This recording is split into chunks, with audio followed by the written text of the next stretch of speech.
Bonjour. Nous voici encore dans la maison du Seigneur ce matin. J'espère que vous êtes ravis d'être dans la maison avec nous ensemble pour louer le Seigneur. Nous sommes là pour dire merci, pour dire gloire à Dieu, pour dire merci Seigneur pour notre santé, pour nos vies, pour tout ce qu'il a fait dans notre vie. Nous allons donc ce matin le louer à travers donc nos lèvres des chants de cantiques que nous avons. Dans mon cœur chante une mélodie.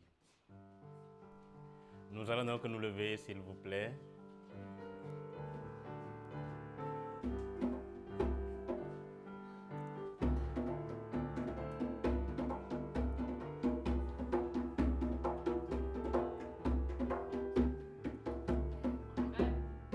Avec moi.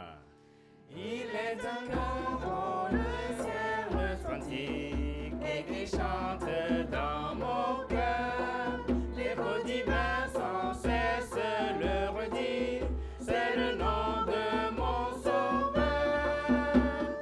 Dans mon cœur chante une mélodie, douce mélodie, céleste harmonie.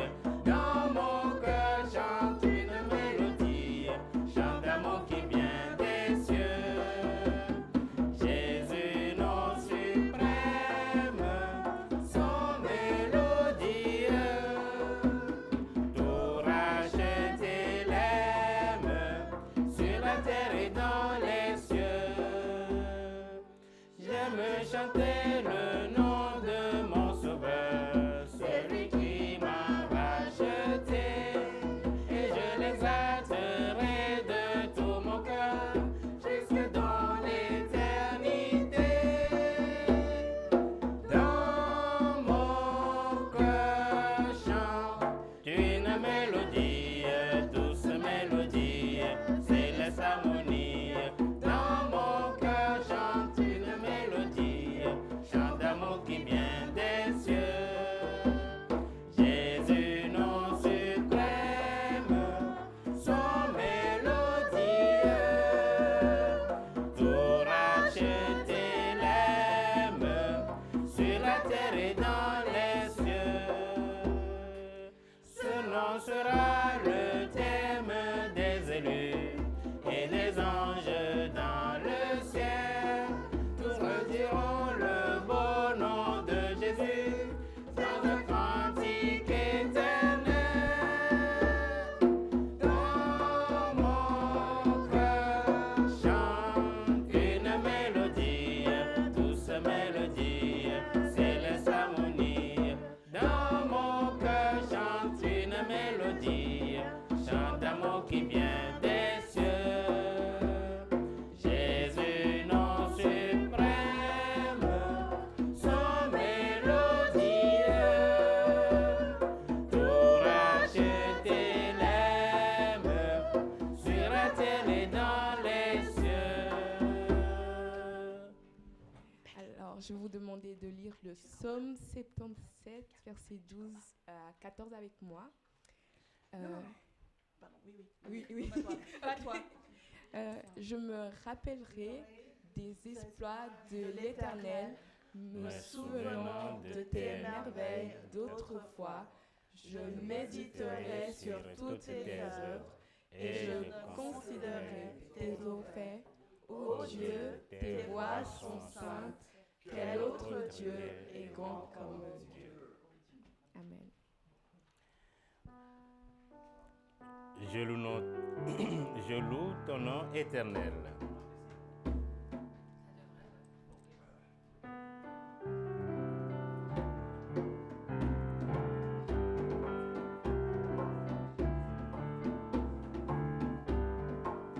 Avec moi, je loue ton nom éternel.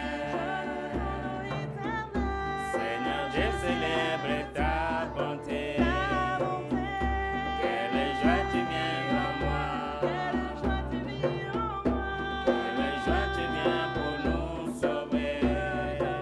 Tu viens du ciel sur la terre, montrer la voie.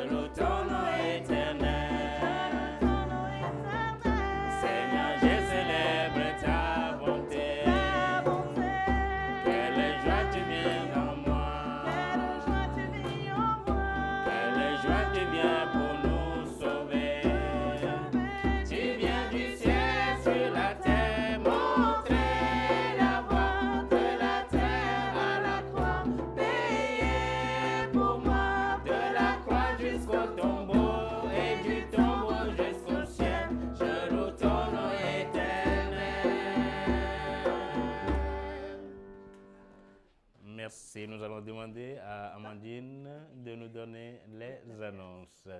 Nous pourrons donc nous asseoir pour quelques minutes.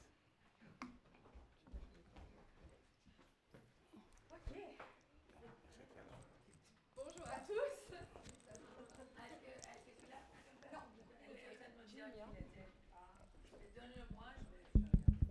Voilà, celui-ci fonctionne. Ok, bienvenue à tous. Voici le moment des annonces. Alors, pour commencer, nous avons nos groupes de maison, donc nos noyaux vitaux. Alors, ça commence le mardi à 19h pour les jeunes adultes. Et ça se passe à ma maison. Nous commençons un nouveau livre sur Élie. C'est vraiment génial. Donc, si vous êtes un jeune adulte, venez chez moi. En plus, on a de la bonne nourriture. Ça, j'en parle pas trop. Mais on a vraiment de la bonne nourriture. Déborah nous fait toujours un super bon repas. Soit Déborah, soit Jean. J'allais dire, je sais que ça doit être de la coopération quand même. Alors ensuite, on a le groupe des hommes le mercredi à 19h qui ne se passera pas cette semaine, d'après ce que je comprends. On a le groupe des femmes à 19h30 qui se passe... À 20h, c'est ma faute. À 20h maintenant. J'ai été chercher un ancien, je suis désolée. Ok, ça a changé. 20h. De toute façon, vous avez un mail de Jean. Si vous ne recevez pas des mails de Jean, parlez à Jean. Ensuite, nous avons notre groupe Étincelle. C'est le samedi à 19h avec les ados. Ils ont même mangé de la pizza hier. Je suis un peu jalouse. Alors, et ça se passe ici à l'église. Donc le samedi 19h, c'est ouvert à tous les ados. Alors, nous avons le club des enfants, un événement que nous avons chaque mois. Donc ici, c'est le 27 mai de 14 à 16h. Donc c'est dans une ou deux semaines? La semaine prochaine. Ce samedi. C'est samedi. Le temps passe vite. Oui. Le temps passe très vite. Donc si ça veut dire que c'est la semaine prochaine, ça veut dire que dans 2 semaines, nous avons la brocante. Ouais. Commencez à porter vos brôles. Donc j'allais dire, c'est très vide en bas. Donc amenez tout ce que vous avez rangé, nettoyé, les choses que vous voulez vendre, donc vos livres, vos vieux vêtements que vous pouvez les plus mettre, etc., etc. Oui, donc je suis sur le mauvais slide. Donc club des enfants, principalement, c'est pour les enfants de 5 à 12 ans. On fait des jeux, on mange aussi, il y a une histoire, etc. Donc finalement, brocante que je suis avancée trop vite, désolée. Donc on a besoin de vous. Pour que vous puissiez vous inscrire à des heures précises, parce que c'est une très longue journée. Déjà aussi, prions qui va faire bon, le plus important. Mais vu que ça va être une journée qui va commencer probablement à 7h du matin, nous avons besoin de personnes qui sont là à 7h. Aussi des personnes qui peuvent être là pour ranger dans la soirée aussi. Mais on a besoin toute la journée principalement. Ça va jusqu'à 17, ça termine à 17h. Ok, ça termine à 17h. Donc, on a besoin de toute l'église. Nous avons réunion à 10h toujours. Ok, nous avons réunion à 10h comme d'habitude. J'imagine qu'on va aussi avoir des postes spécifiques. Par exemple, pour les toilettes, pour la nourriture, pour qui vend, etc. Donc ça, restez au courant pour ceci. Ensuite, les missionnaires de la semaine sont Danny et Janice et Cara, Lydia. J'aurais pas dû commencer tout ça. Oui. Grant et Lincoln, voilà. Voilà, ok. Lydia, donc la personne que vous voyez, je pense, à votre gauche, avec le rouge à lèvres rouge, Lydia a terminé ses études en bachelier. Elle avait fait un bachelier pour du conseil biblique. Donc, priez pour elle, pour le futur, les décisions qu'elle va prendre. Ils sont justement aux États-Unis avec elle pour la célébrer, pour passer du temps avec elle. Ils seront avec nous au camp, donc ça, c'est génial. Et voilà, donc parlons de camp. On aura nos camps des jeunes, donc pour les adolescents, c'est pas les bonnes dates? Non, c'est bon, c'est juste j'ai oublié celle des enfants. Ok, donc le camp des adolescents, c'est du 23 au 2 août. Ensuite, celui des enfants, c'est juste une semaine avant. Oui, j'ai oublié, je suis désolée. On aura plus d'informations plus tard.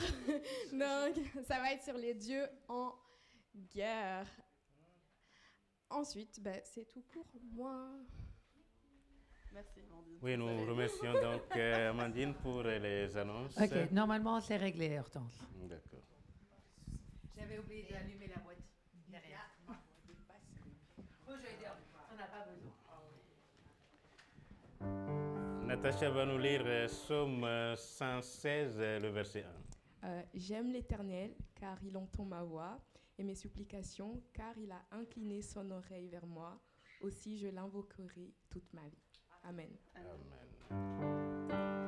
Nous allons donc nous lever une fois et nous allons chanter J'aime l'Éternel.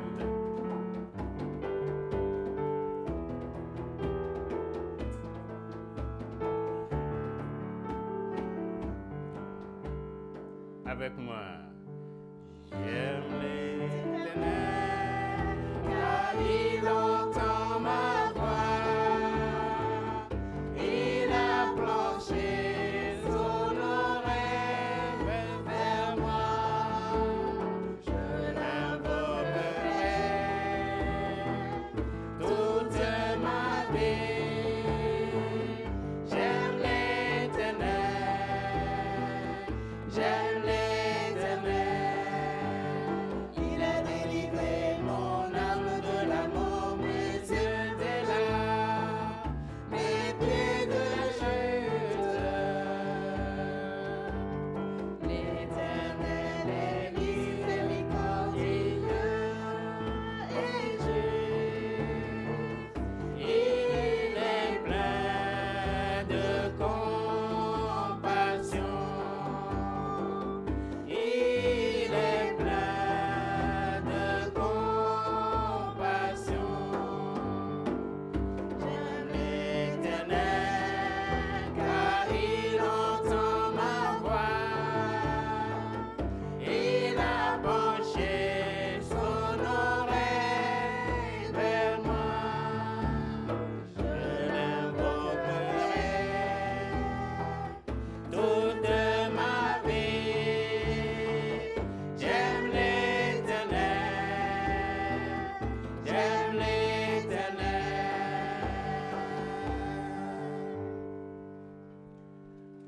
En toi, je sais qui je suis.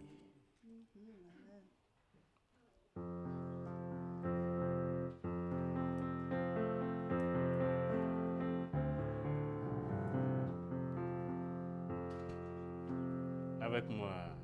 Pour le roi des cieux, ouvre ses bras. perdu mais trouvé par sa grâce, Son amour pour moi, son amour pour moi. Il m'a libéré, ma dette est payée. Je suis enfant de Dieu, je suis à lui. Il m'arracherait à la croix grâce à son âme. J'étais esclave du péché, il m'a sauvé. Jésus m'a sauvé.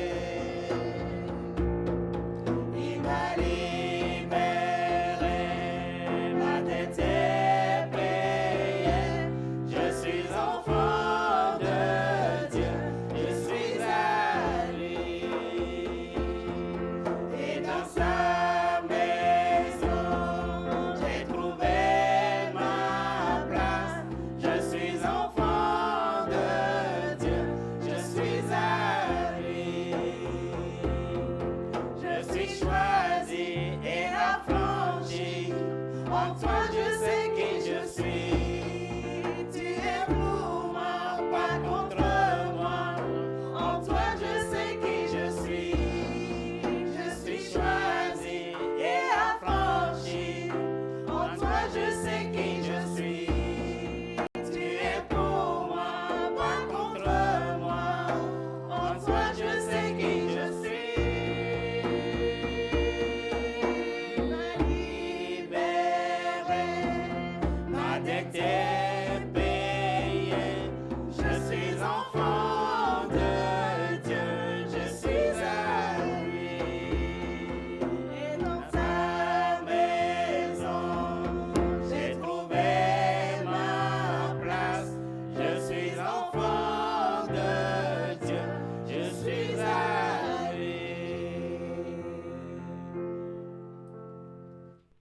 Je vais demander au pasteur de nous donner la prière. Notre Père Céleste, nous sommes toujours reconnaissants pour tes bienfaits. Nous sommes reconnaissants que nous pouvons être dans ta maison ce matin. Je prie que tu diriges et guides pendant le message, pendant le témoignage, pendant tout ce que nous faisons aujourd'hui pour toi.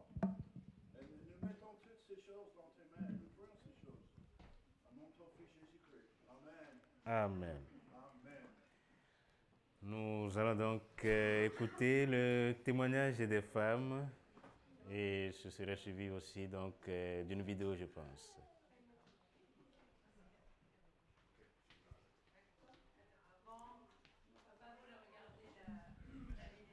OK, le thème de notre retraite cette année, c'était si Dieu vous donne, si le monde vous jette les citrons, fais la limonade. Et moi, je dis que c'est une très, très, très bon thème. Une que quand on avait commencé avec ça, je n'avais pas vraiment vu tout où il va aller, mais je trouve que c'était une retraite fort encourageante. C'est une fête qui vraiment nous aidait de sortir souvent des choses difficiles dans la vie avec une opportunité de donner gloire à Dieu, malgré ça. Mais Jacqueline a demandé de donner son témoignage. Ah, tu veux la vidéo premièrement? OK.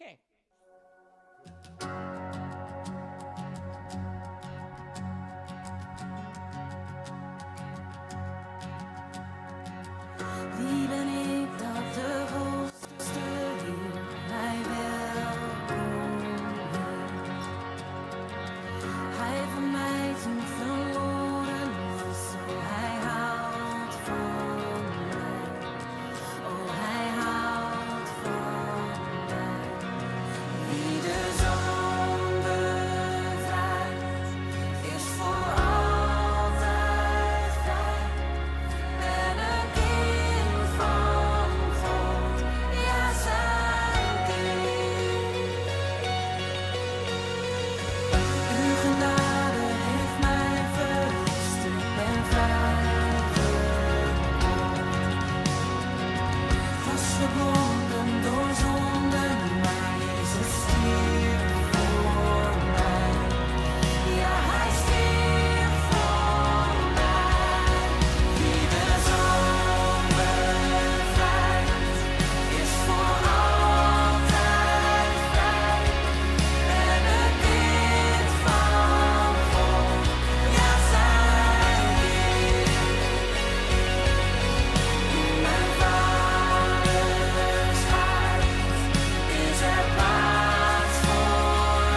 chanter.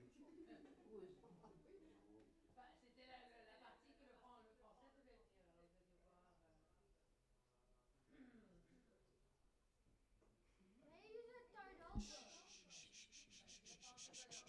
Ça, c'est le groupe de français. Ça, c'est notre groupe. Je ne sais pas qui c'est. C'est les deux francophones de Hollande. Ah, ok. Ça, c'est la Paddy. Ça, c'est les Rouges. Ça, c'est de Cannes. Ça, c'est Violette. Ça, c'est mon équipe. Ça, c'est l'équipe le plus important. Ah oui, anniversaire mondial.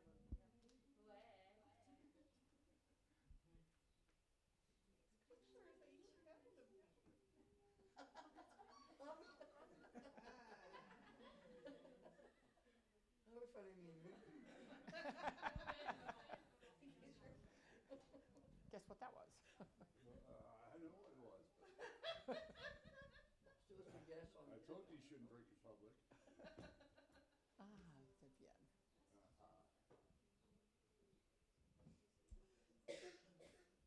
Ça, c'est le groupe.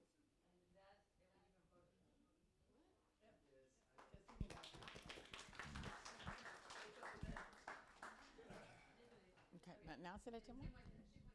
OK, le témoignage.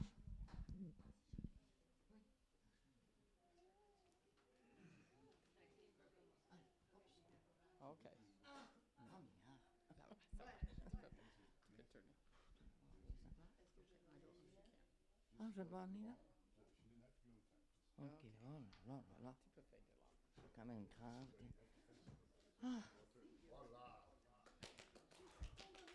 Voilà. Faut pas applaudir avant, hein. Bonjour tout le monde. Je vais vous dire, nous avons eu une retraite tout à fait remarquable. Tout d'abord, je voudrais remercier Jean, Becky, Deborah, le pasteur bien entendu, et Andrew aussi a beaucoup travaillé, et aussi un tout petit peu Abigail. Et alors les autres personnes, les autres dames que je ne connais pas spécialement, qui ont bien travaillé aussi. Aujourd'hui, je voudrais vous parler d'Élie. Élie arrive dans le désert et il est bien ennuyé, il a soif, il a faim.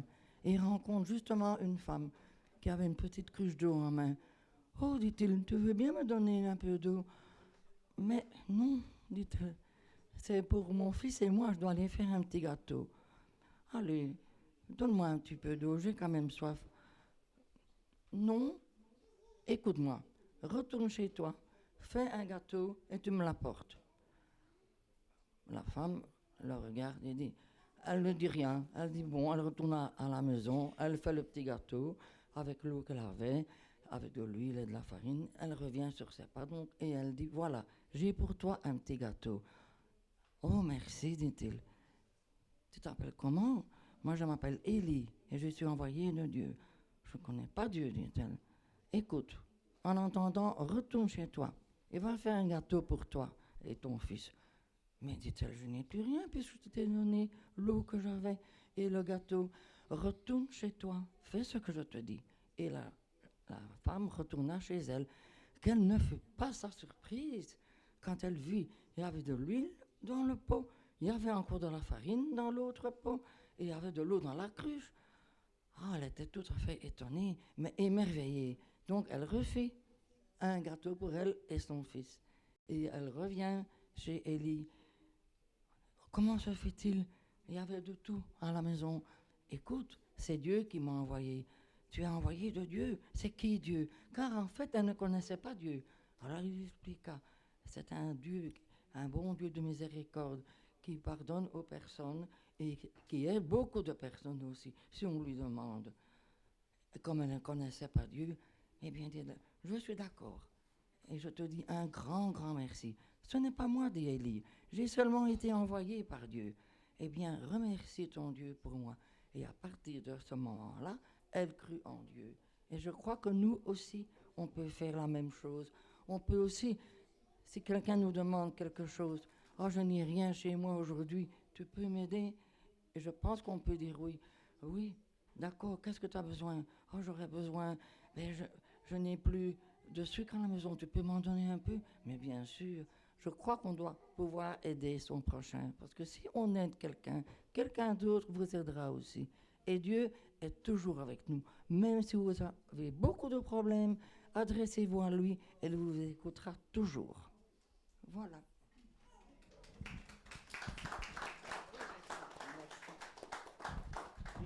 OK, est-ce qu'il y a quelqu'un d'autre qui voudrait commencer maintenant? Je voudrais que toutes les femmes donnent un petit témoin. Tu n'as pas besoin de traîner. Hein. Allez. Allez, toutes les femmes. Sinon, je vais commencer t'appeler. OK, Doris, viens.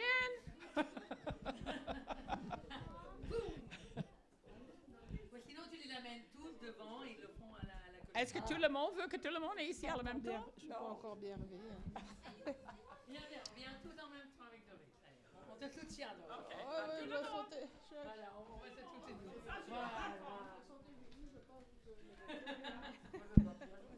Non, ça va, tu es bien.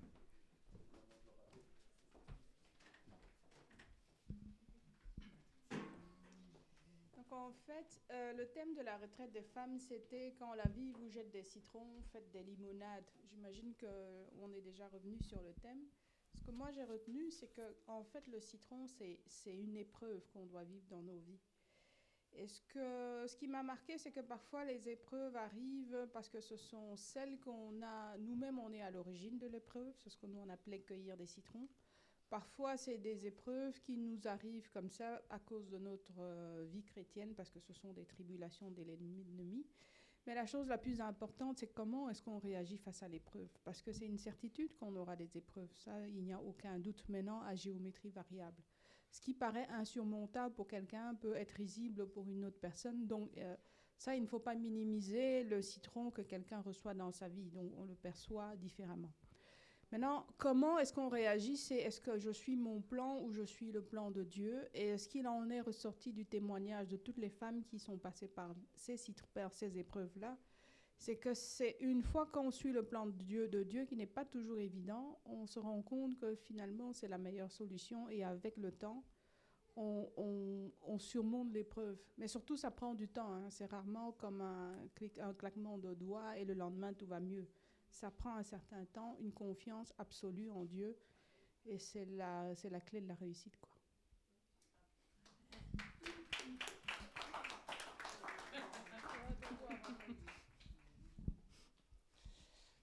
Voilà, bonjour.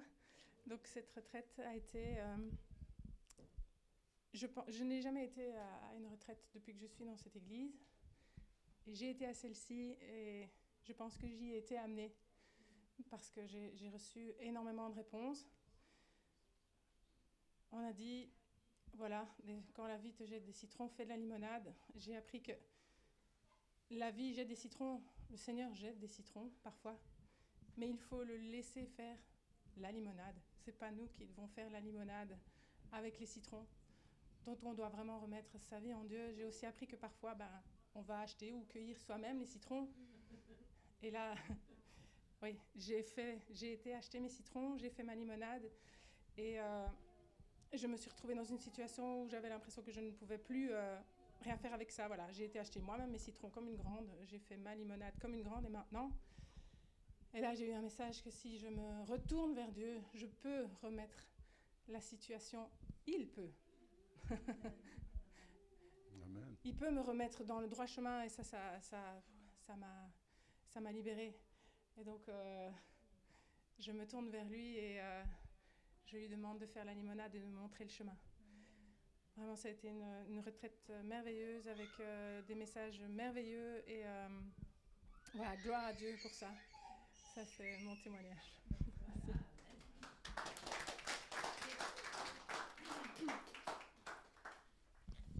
Bonjour. Donc moi, c'était ma première retraite parce que, voilà, j'avais pas encore l'âge. J'ai vraiment apprécié, j'ai vraiment adhéré. Franchement, je voudrais dire d'abord merci à tout le monde qui a participé. Et j'ai vraiment apprécié passer 2 jours avec les femmes de l'église. J'ai vraiment pu apprendre à mieux les connaître et passer du temps avec elles et parler avec elles. C'était vraiment enrichissant, je veux dire. Et les messages aussi étaient super touchants. Et ouais, j'ai vraiment réalisé l'importance en fait des difficultés dans notre vie. Ça nous permet vraiment de grandir et que c'est des choses à apprendre et que c'est comme ça qu'on grandit, quoi. Et donc voilà, merci.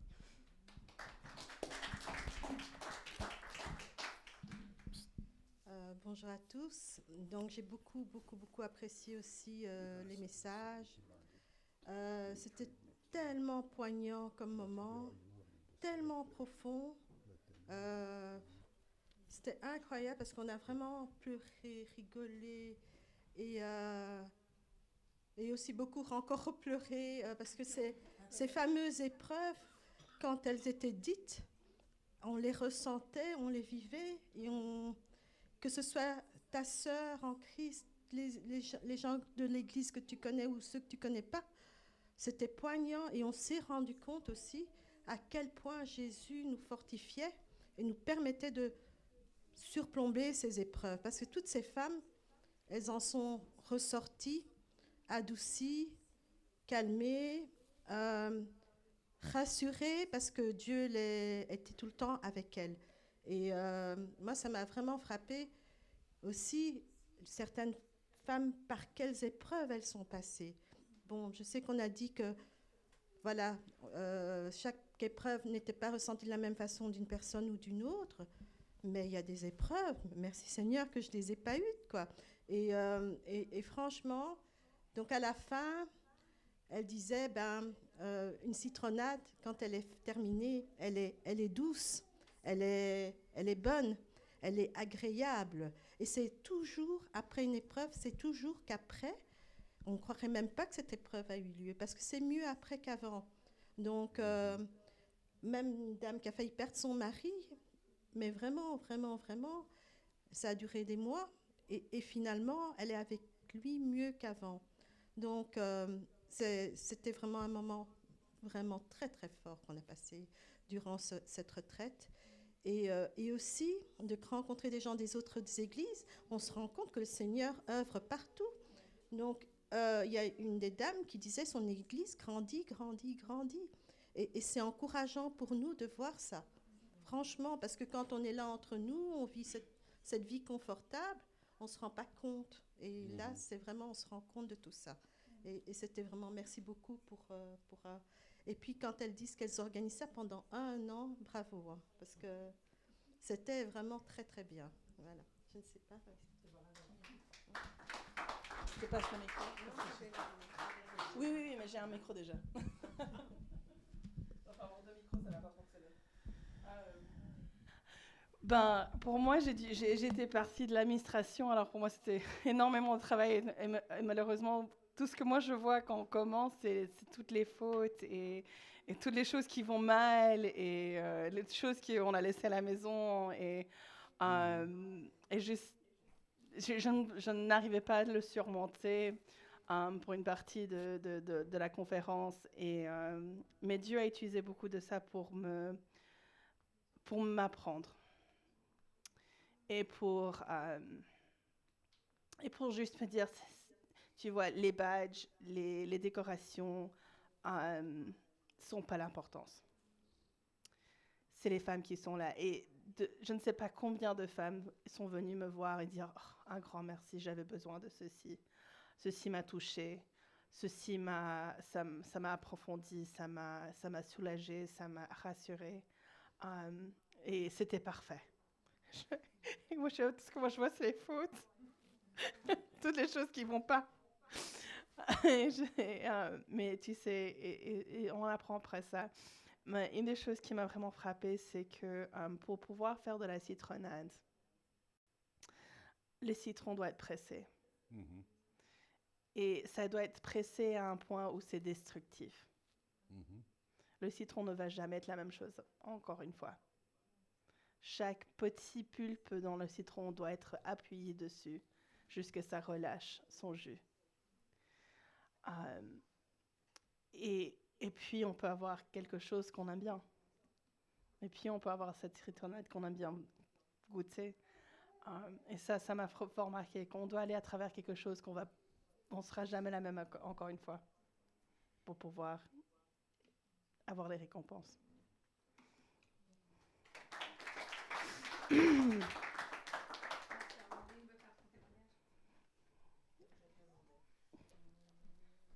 a fait beaucoup de trajets pour venir nous rejoindre. Elle était là le premier jour, puis elle est rentrée, puis elle est revenue vendredi. Alors, je me dis, elle a fait un effort énorme. C'est vrai que c'était pas facile pour moi de venir à la retraite. J'ai beaucoup hésité à venir parce que c'est vrai que c'était un week-end où en fait il y avait beaucoup de personnes qui avaient congé jeudi. Donc j'avais congé, mais j'avais pas congé vendredi.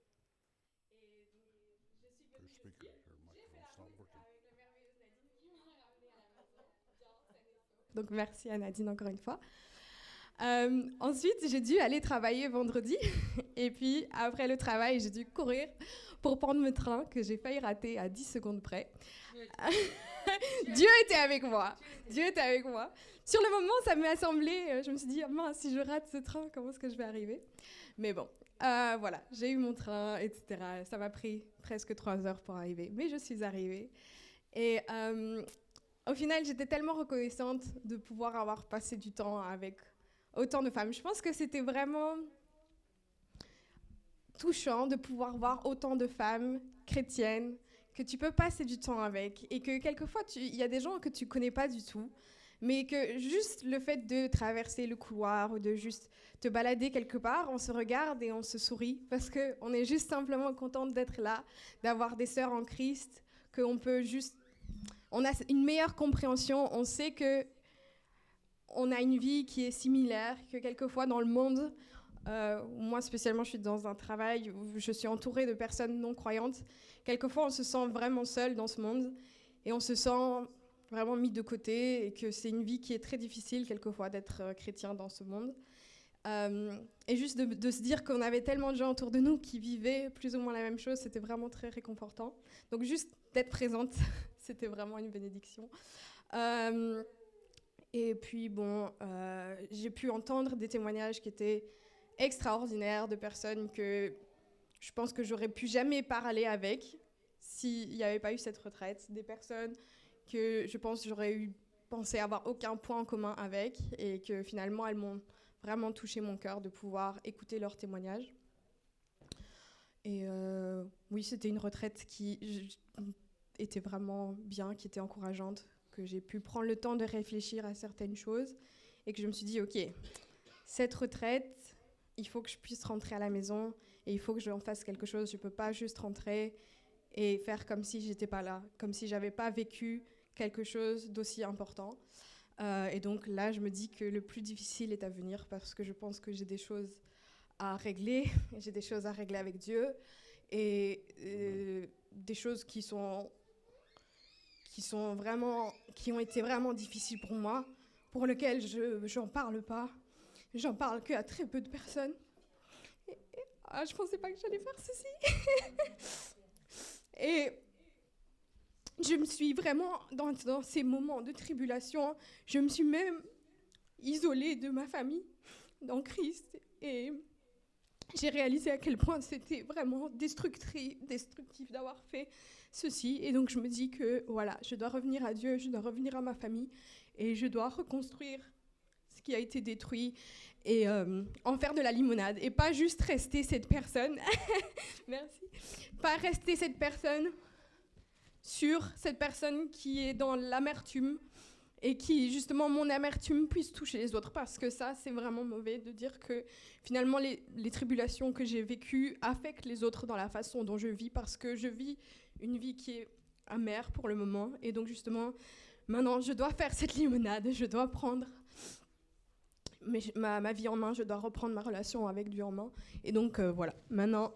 C'est la partie difficile, donc gardez-moi en prière alors. Et voilà, je passe à Nadine ou à Becky.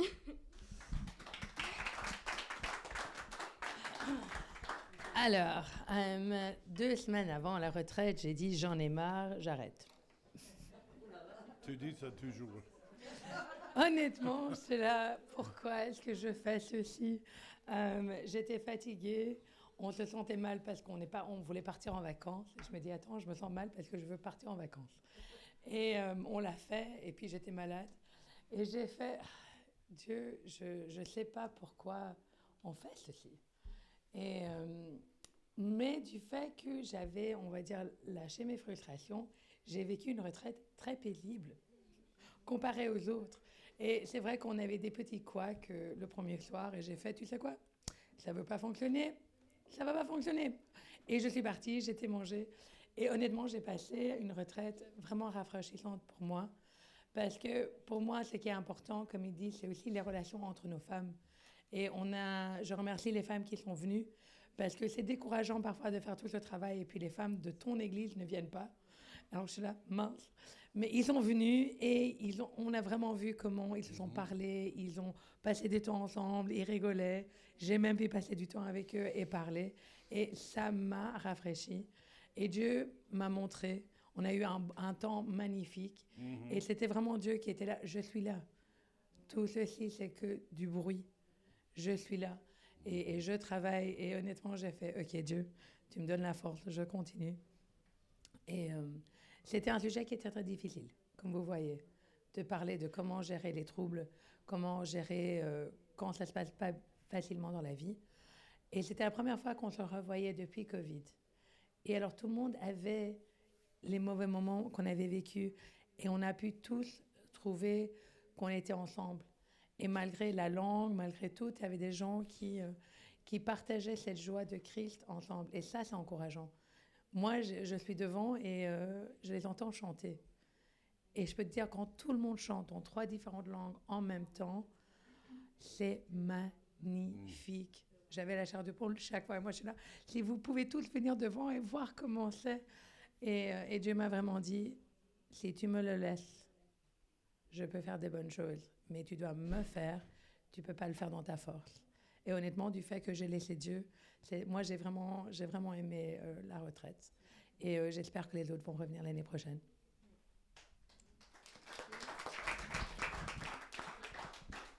Tu vas terminer tout à fait. OK.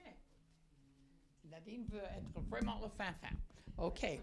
Je voudrais juste dire que pour moi, une chose qui vraiment m'a touchée, c'est dans la dernière leçon, elle a parlé des choses qui sont amères ou sûres et les choses qui sont sucrées en même temps. Et elle a dit, la vie est pleine de les choses difficiles, mais elle est pleine de les bonnes choses aussi. Il ne faut pas oublier. Et souvent, les choses qu'on a dans nos vies sont les choses vraiment difficiles à vivre, à passer, mais en même temps, on voit Dieu qui travaille à travers. Et on voit que c'est doux. Et je crois que c'est, en anglais, on dit bitter and sweet. Et doux et amer. Doux amer. Et je crois que ça, c'est vraiment la vie. Et la vie de chrétienne, on doit apprendre de ne concentrer pas sur l'amer, mais de mettre nos yeux sur les choses douces.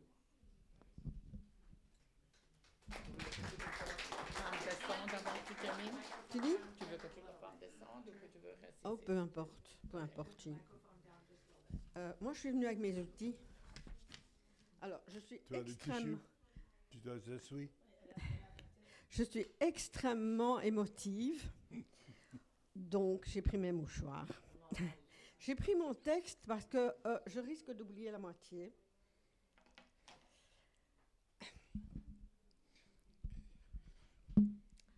Pourquoi je vais passer la dernière? Parce que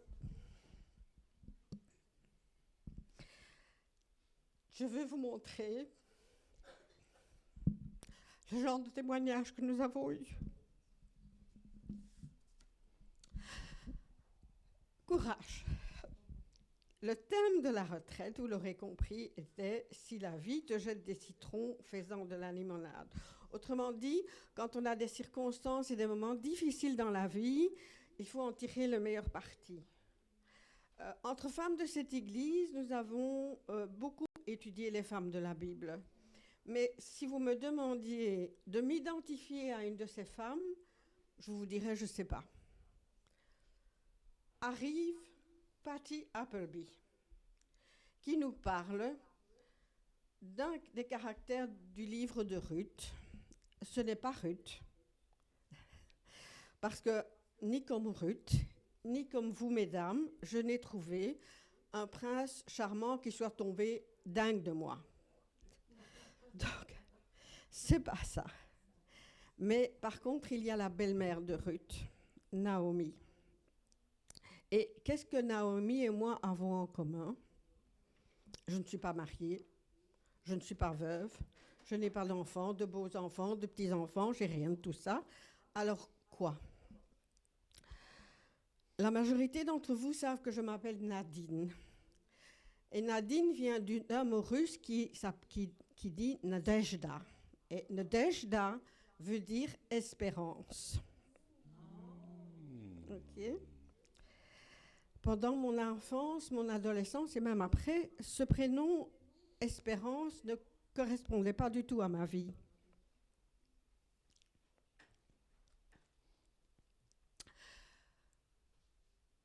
J'ai vécu dans un foyer dominé par une autorité exacerbée où régnait la colère, les menaces, les agressions verbales, à la limite de la haine.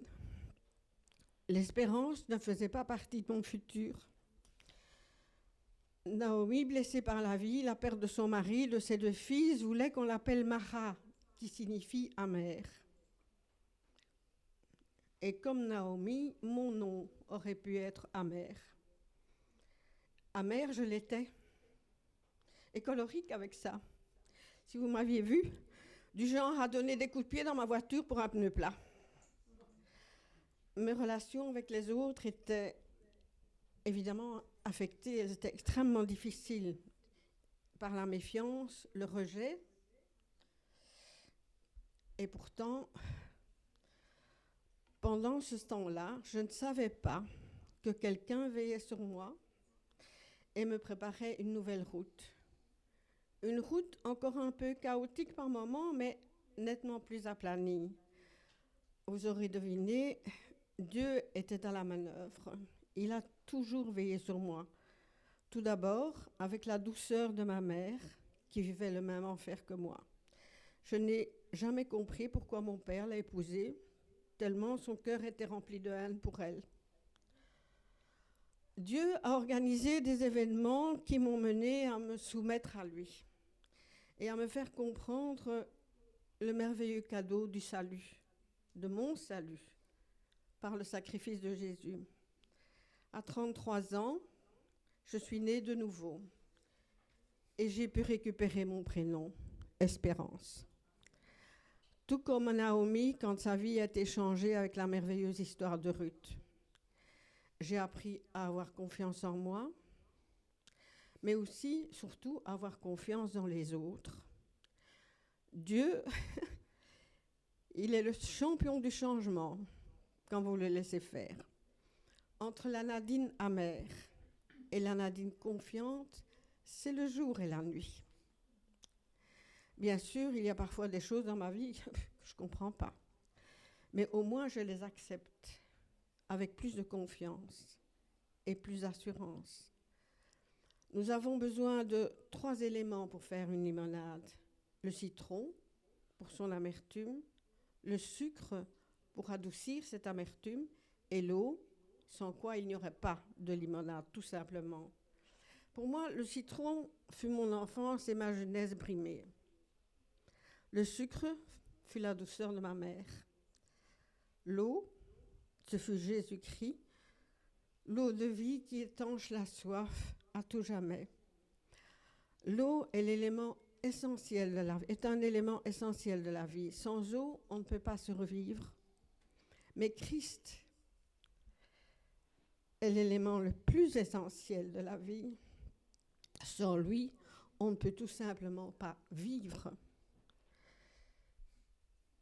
Les blessures de la vie laissent des cicatrices. Les cicatrices prouvent que les blessures sont guéries. Voilà.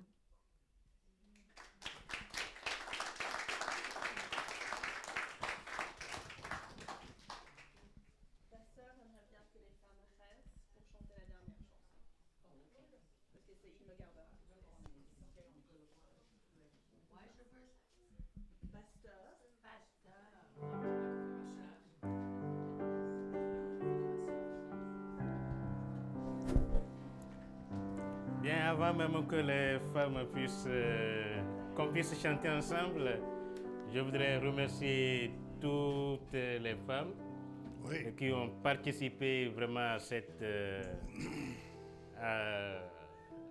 ce camp ou bien à cette retraite. Ça, ne serait-ce qu'en écoutant les témoignages, je sais que le Saint-Esprit a vraiment œuvré. Soyez bénis.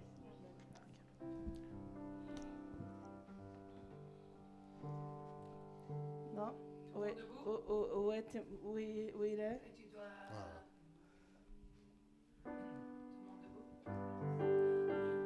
Je vous prie de vous lever, nous allons pouvoir chanter. Il me garde, il me gardera. Quand je crains m'abandonner, Christ me gardera.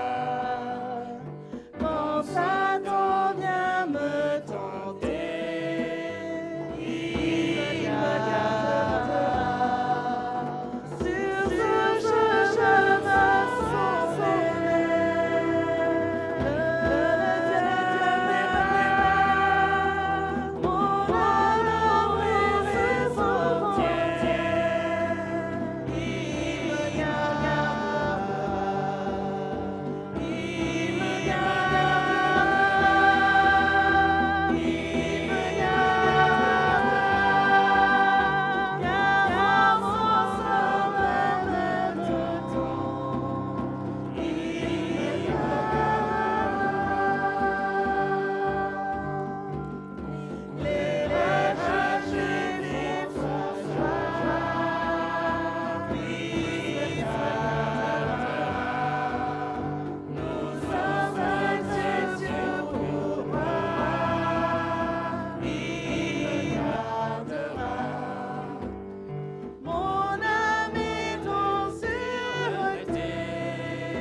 pouvez vous s'asseoir.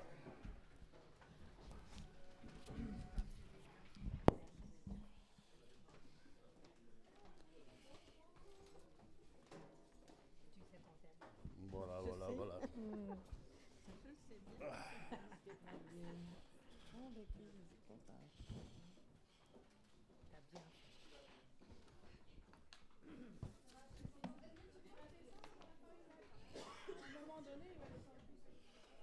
Est-ce qu'on a besoin de faire la lumière? Ça va? OK. Il y a des notes, si vous voulez, sur les pupitres là-bas. Papa, tu l'as mis sur le drive? Oui. Oui, et ça s'appelle?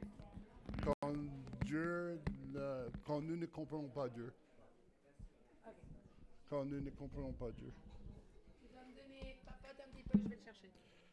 Je dois dire ceci. Je travaille dans la cuisine cette fois-ci. Nous sommes arrivés avec 2 voitures remplies de nourriture. On est allé à le magasin et chercher encore une voiture. Et je regardais, je dis, nous allons prendre la nourriture à la maison. Cette femme ne va pas manger autant que ça. Je n'ai pas raison. Chaque fois, je regardais, la table est vide. Et on remplit. On a acheté des choses. Et je peux dire que ce n'est pas notre femme qui a mangé autant. D'accord. Mais il y a des femmes qui savent manger. Bon. La chose que j'ai remarqué pour ceci, c'est comment les femmes aiment de rigoler.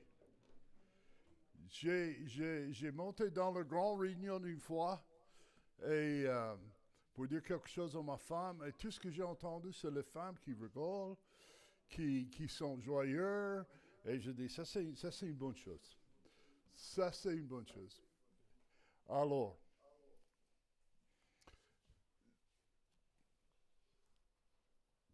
aujourd'hui, ma thème, ça va avec le thème qui était le thème de la réunion de la retraite de femmes. Quand nous ne comprenons pas Dieu, vous savez, la Bible enseigne que le chemin de Dieu, la voie de Dieu, la façon que Dieu est tellement au-dessus de la façon que nous pensons et que nous sommes. J'étais en train de parler avec un de mes collègues et parfois les choses que Dieu fait n'ont aucun sens. Nous comme des gens, quand il y a quelque chose qui marche sur nos pieds ou quand quelqu'un parle sur notre dos, nous voulons la vengeance. Mais Dieu est comme ceci. La bonté de Dieu, l'amour de Dieu nous mène à la repentance.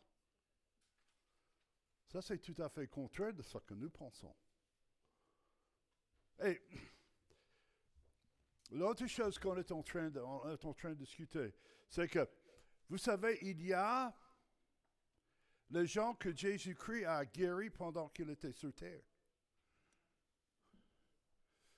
Mais combien de gens ils ont passé qui étaient malades, qui avaient des problèmes physiques, qui ont passé comme ça sans rien faire?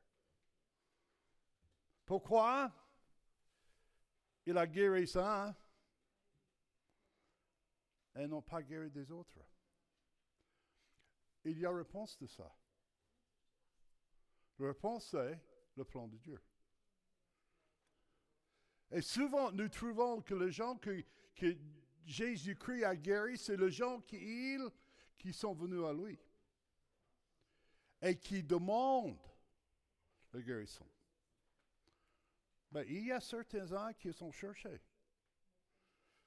Il y a quelques-uns comme la voiture qui était à la étang Bethany, à Bethsaida. Et Jésus est allé le chercher. Alors, quand nous ne comprenons pas Dieu, si vous regardez Actes d'Apôtres chapitre 12, je vais vite là, je ne vais pas être très long aujourd'hui, d'accord? Je sais que vous êtes assez long, mais Actes d'Apôtres chapitre 12, juste pour savoir tout ceci qu'il y a les mauvaises choses qui arrivent à tout le monde. D'accord? Soit ici, soit en Afrique, soit aux États-Unis. Il y a les mauvaises choses qui arrivent dans la vie. Et ça arrive. Et à la fin, on dit, pourquoi moi? Comment ceci est arrivé à moi? Et surtout, si on est un enfant de Dieu, on dit, mais Tu sais, je suis en train de suivre Dieu autant que je peux, et quand même, ceci est arrivé. Qu'est-ce que j'ai fait?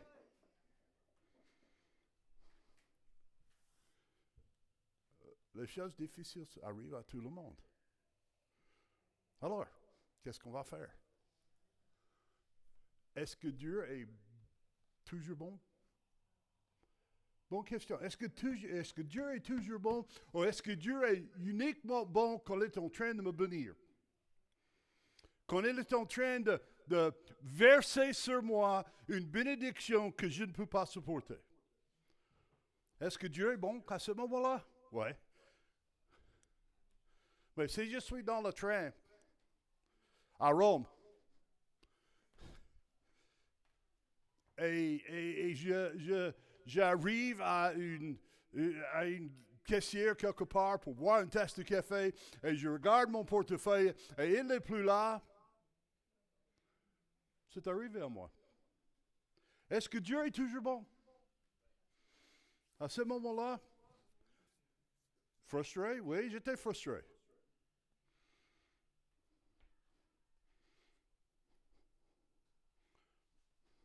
Mais nous avons cette pensée parfois.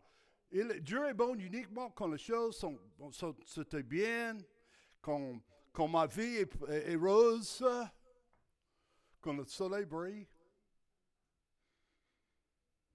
Mais quand il y a les tempêtes, quand nous sommes en train de passer à la pression, parfois on a une tendance d'être frustré avec Dieu. Alors, nous chantons. Béni soit ton nom. Quand ma vie traverse la désert, quand je marche dans terre inconnue, est-ce qu'on peut chanter Béni soit ton nom? On chante Béni soit ton nom quand notre route est semée de souffrance, quand ça me coûte ma louange, d'offrir ma louange quand ça me coûte. Alors, quand nous passons le moment difficile, quand nous pouvons chanter au fond du cœur, béni soit ton nom.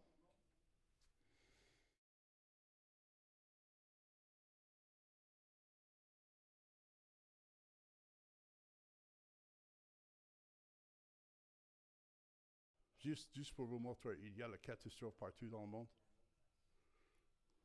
Le désastre. Je crois la dernière photo de ma droite, ça doit être à votre gauche. Je crois que ça vient de Texas, juste comme ça. À ce temps-là, le roi Hérode se mit à maltraiter. Il y a une autre version qui dit qu'il est en train d'irriter quelques-uns dans l'Église. Regarde bien comme il a maltraité. Il fit mourir par l'épée Jacques, frère de Jean. Jacques, il y a un cercle intérieur avec Jésus-Christ. C'est Pierre, Jean et Jacques. Jean et Jacques, c'est les enfants de tonnerre. Et voyant que cela était agréable aux Juifs, verset 3, il fit aussi arrêter Pierre. Bon, je sautais quelques versets, verset 7. Et l'ange du Seigneur survint, tout à coup une lumière resplendit dans la prison, et l'ange poussant Pierre par le côté, l'éveilla, et lui dit, lève-toi promptement, et les chaînes tombera de ses mains. Et il échappait.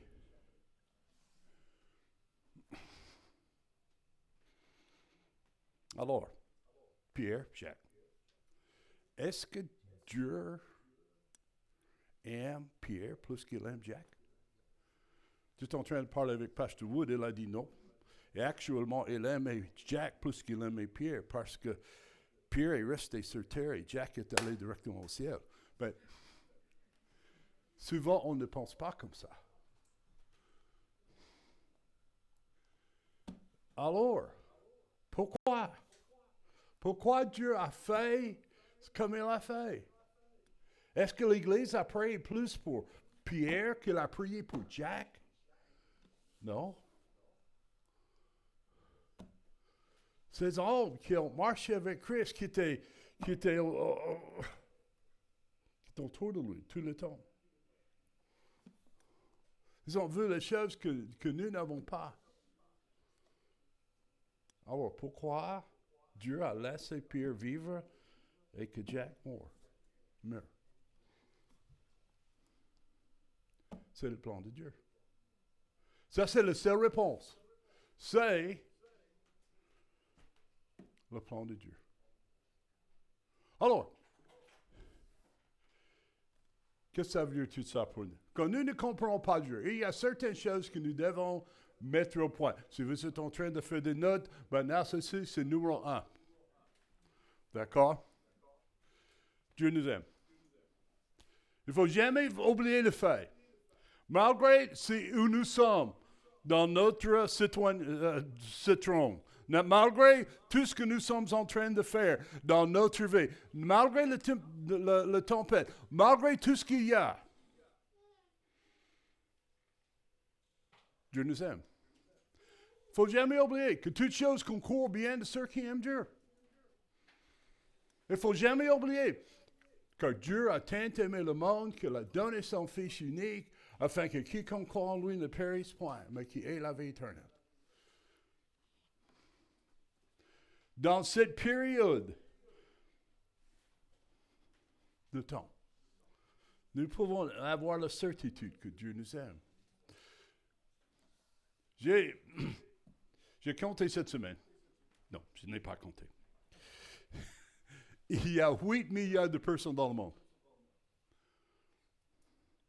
Et Dieu vous a amené ici, à ce point, à ce temps, pour entendre ceci, qu'il vous aime.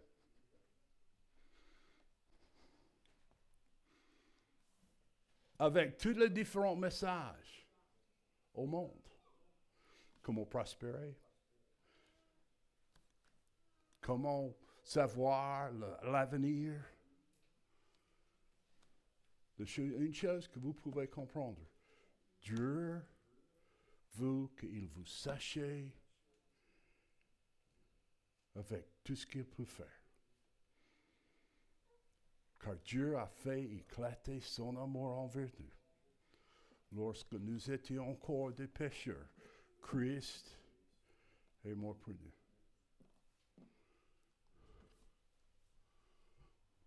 Quand nous ne pouvons pas comprendre Dieu, quand nous ne pouvons pas comprendre pourquoi on est en train de passer par là, nous pouvons dire, Dieu nous aime. Deuxième chose, soyez reconnaissants que Dieu soit actif. Dieu est en train d'agir pour nous former à l'image de son Fils. Dieu est en train de travailler dans nous afin que nous sommes plus comme son Fils. De temps en temps, je travaille avec du bois.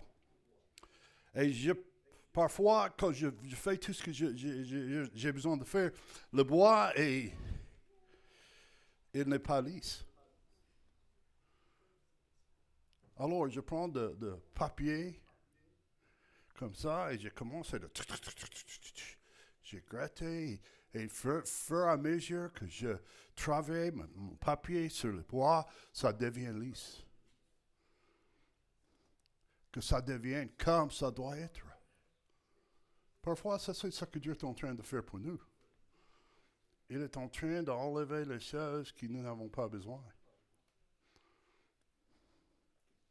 Afin que nous sommes conformés à l'image de Jésus-Christ. Mes frères, regardez comme le sujet d'une parfaite joie. Oh. Tu es prêt pour ceci? Tu es prêt pour ceci? Parce que ceci, c'est difficile, hein? Regarde comme le sujet d'une parfaite joie les diverses bénédictions. Non, les diverses afflictions qui vous arrivent.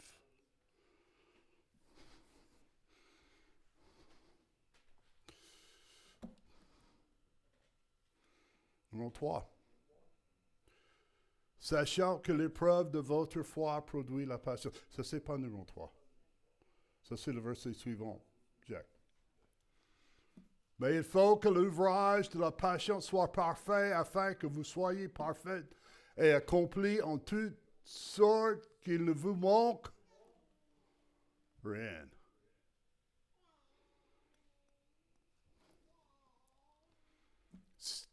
Que si quelques-uns de vous manquent de sagesse,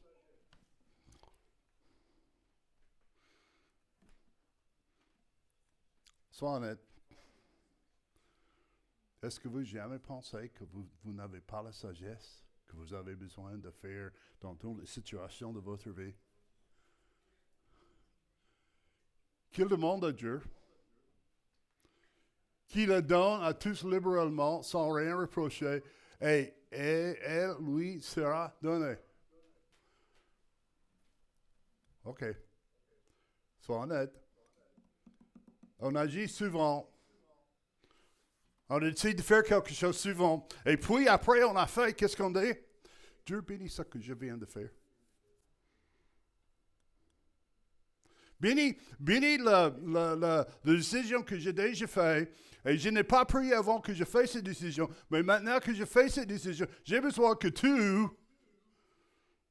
bénis ce que j'ai décidé de faire. Et comme on dit, je crois, je dis ceci toujours, la mauvaise. On met souvent le chariot avant le bœuf. Est-ce que j'ai dit ça juste cette fois? Voilà. OK. Numéro 3. Faites confiance à Dieu dans vos luttes et dans nos épreuves, même quand elle est difficile.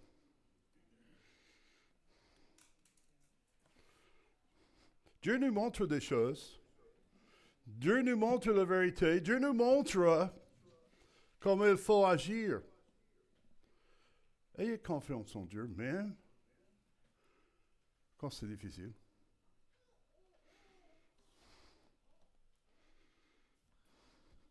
Dieu agit toujours selon son caractère. Et il ne nous met jamais dans une situation pour nous de faire pécher. Ayez confiance en Dieu. Dieu nous incite jamais de faire du mal. Ayez confiance en Dieu.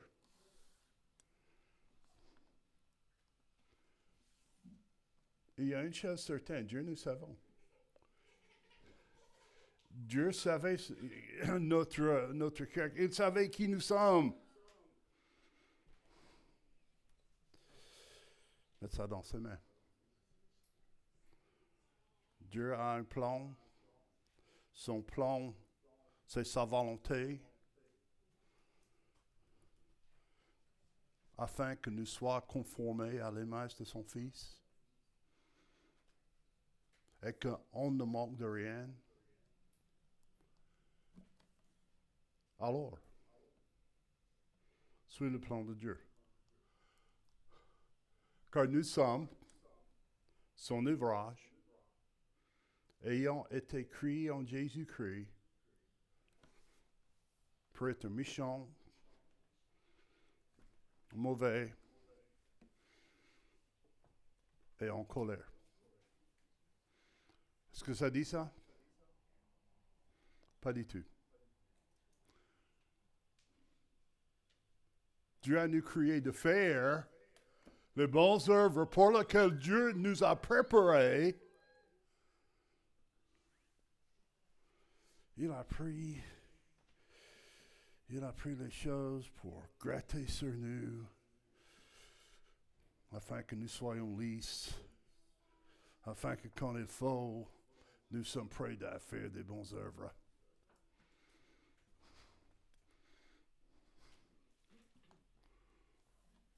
Numéro 4. Nous ne savons pas ce que Dieu sait. Nous ne savons pas ce que Dieu sait.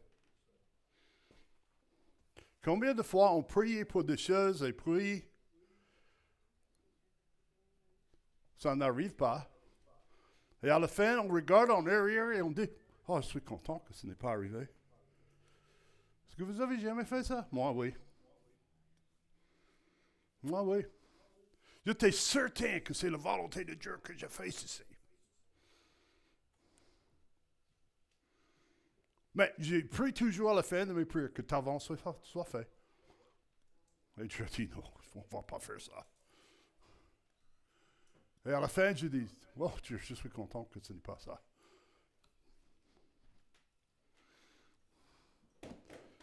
Dans les circonstances difficiles, quand nous sommes sous la pression, notre perspective parfois est limitée.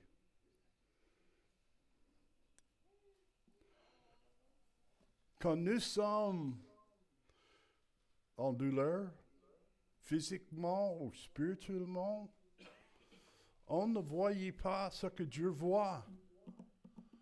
Vous ne savez pas ce que Dieu sait.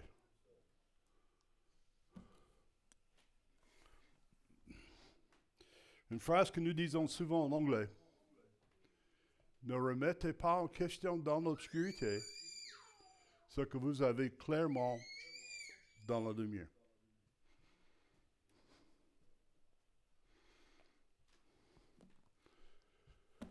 Que l'Éternel donne la sagesse de sa bouche, procédant à la connaissance, l'intelligence. C'est par la crainte de l'Éternel que commence la connaissance. Méprise la sagesse et l'éducation, c'est d'être un insensé. Numéro 5. Si vous êtes en train de suivre, priez pour que la volonté de Dieu soit faite. Tu te souviens que les disciples, ils sont venus à Jésus-Christ et dit, enseignez-nous à prier. Et Jésus-Christ a donné un prière modèle. Ce n'est pas une prière qu'on doit répéter tout le temps, mais c'est une forme. Et dans cette forme, que notre Père Céleste, que votre nom soit honoré, que votre nom soit glorifié. Et au milieu de cette prière, il dit que ta volonté soit faite ici, comme il était fait au ciel. Et on a remarqué plusieurs fois par ceci que, est-ce que vous pouvez imaginer au ciel où Dieu est en train de régner avec tous les anges et tout ça. Et il appelle Gabriel. Gabriel, j'ai une commission pour toi. Et Gabriel a dit, non, pas aujourd'hui, je suis occupé. Est-ce que vous pouvez imaginer ça?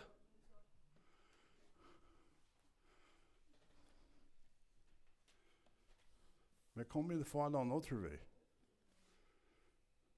Dieu a manifesté, montré clairement sa volonté pour nous et nous disons, je ne sais pas.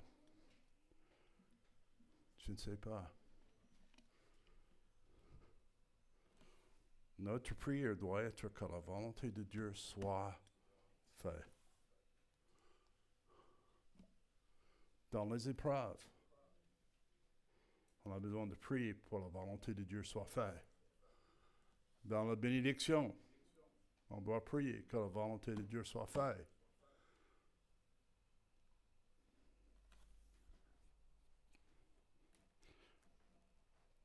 Et qu'il reçoive la gloire qu'il mérite.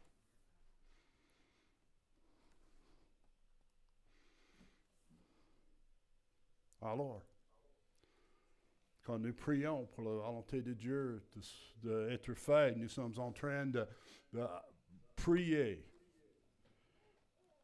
pour le fait que Dieu est Seigneur suprême, le grand boss, qu'il dirige et guide nos vies comme il veut.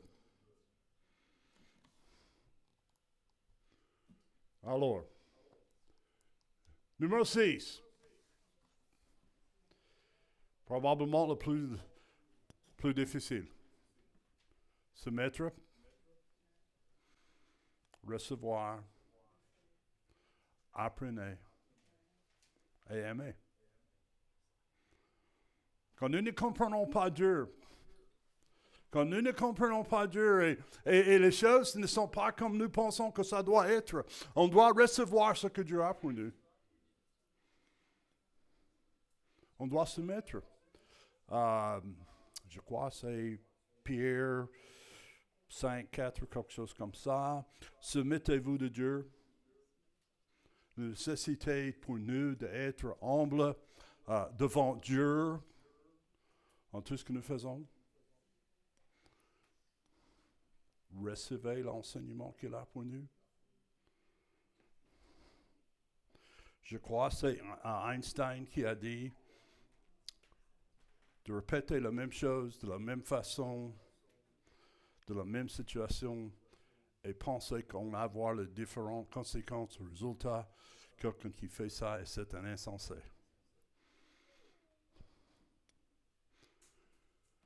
Apprenez.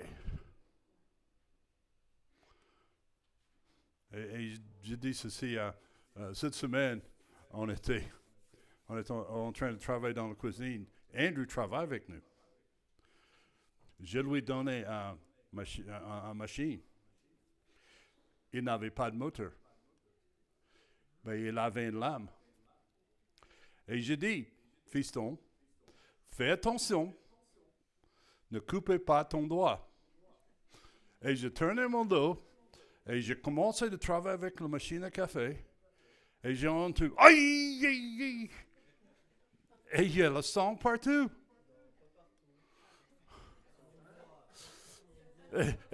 Et puis, toute la semaine, oh mon doigt, oh mon doigt, oh mon doigt.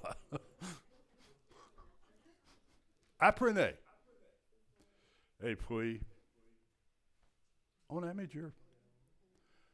On aime Dieu, on aime ce que...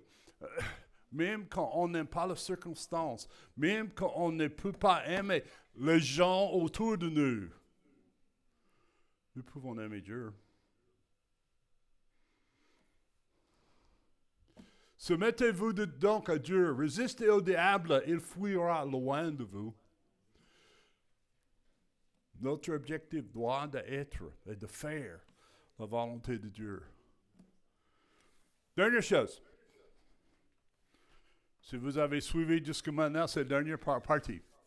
Dieu n'est pas en colère contre vous, ou contre votre péché et votre lutte, votre tentation. Dieu n'est pas contre vous. En fait, la Bible dit que la colère de Dieu est déversée sur Christ quand il était sur la croix. Toute la colère de Dieu.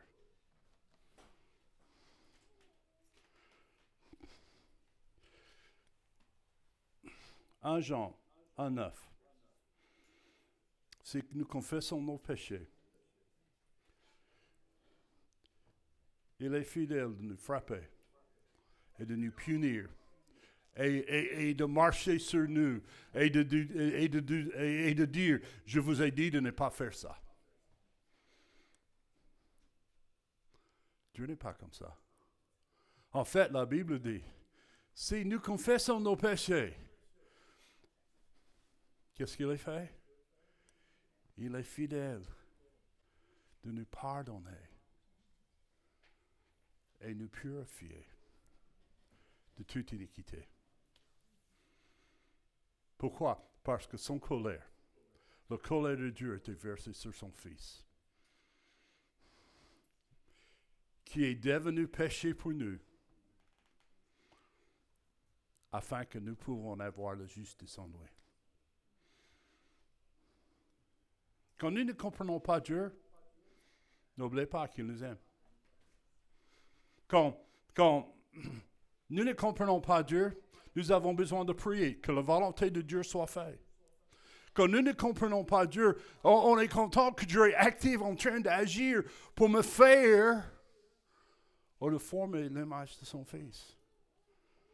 Quand je ne comprends pas Dieu, je peux dire, Dieu, je ne comprends pas.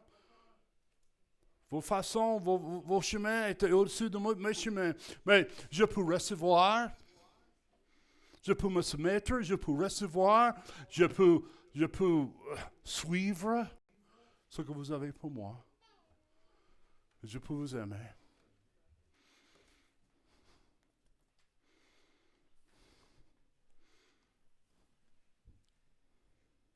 Peut-être que vous êtes en train de passer à la pressoir.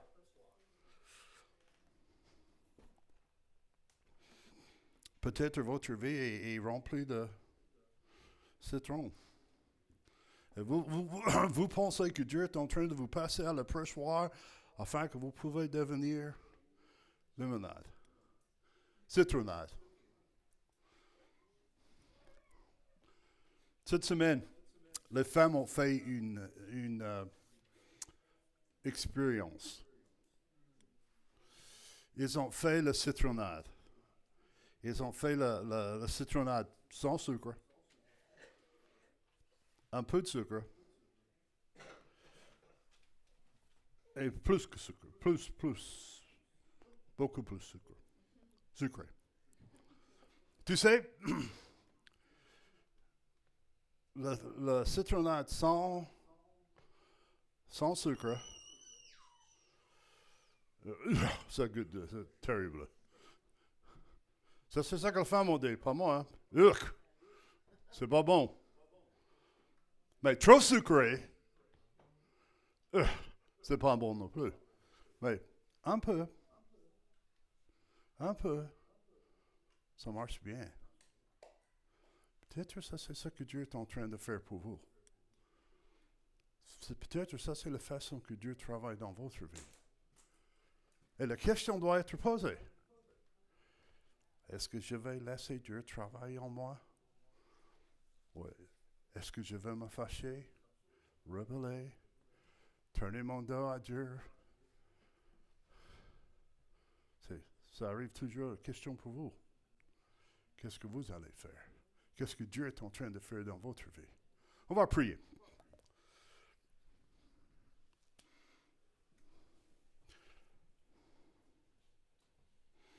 Avec toutes les têtes courbées, tous les yeux fermés, on va juste une minute et avec tous les témoignages que nous avons entendus,